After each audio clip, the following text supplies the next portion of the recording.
You need to log in as a radiologist. Select modality worklist or PACS. Select your patient from the worklist. Enter required demographics and tap Next. Select ethnicity or race.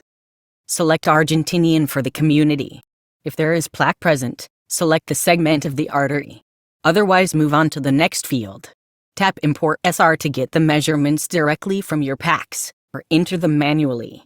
The assessment will be created automatically and you can modify it if applicable.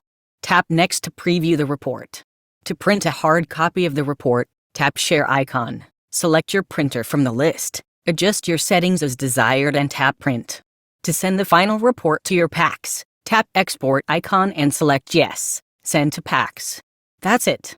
Now you know how to create a CIMT report for Argentinian population.